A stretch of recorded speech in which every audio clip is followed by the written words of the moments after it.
It is 1859. There are two competing farmers and landowners. One farmer who owns the land WesthillStoryPart1 grazes sheep, selling lamb and wool. The other farmer who owns the land Blackhills grazes cows, selling beef and milk. This was the beginnings of Westhill as it is today in 2020.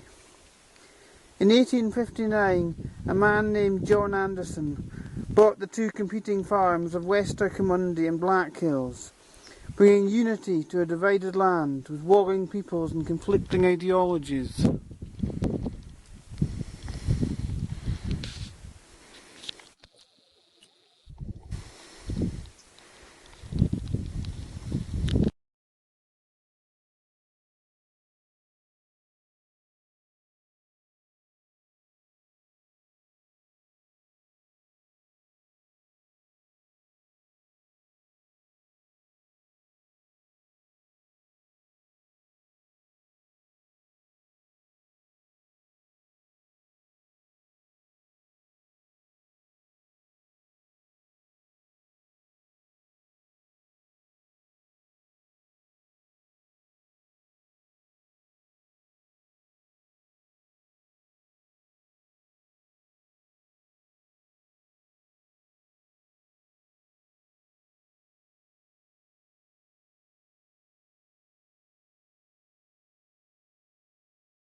In the early 1960s, Westhill was a hamlet of Skene with less than 100 people, surrounding the land where the old school is built today at Lawsondale.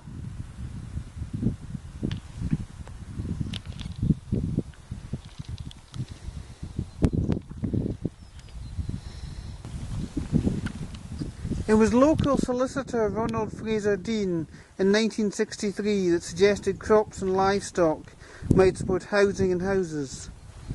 Politics is founded on the aspiration of economics and normal hard-working people. Led by Conservative Prime Minister Sir Alec Douglas Hume, the beginnings of Westhill started in earnest.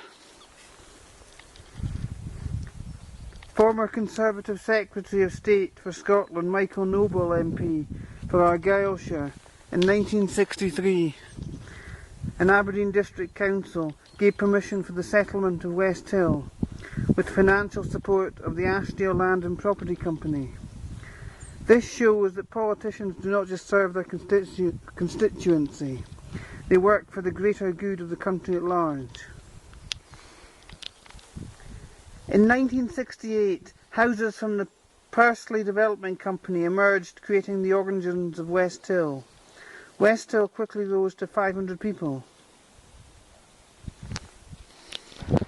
This is the old school, and where Westhill started.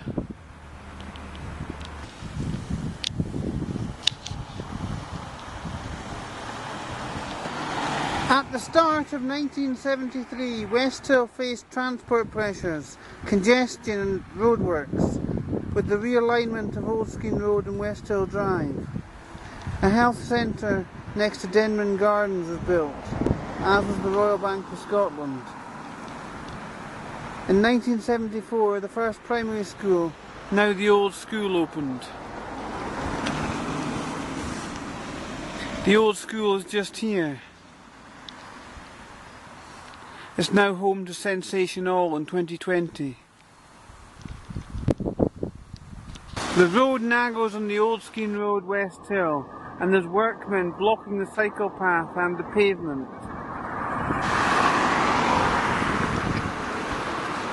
Forcing cars to drive on the wrong side of the road.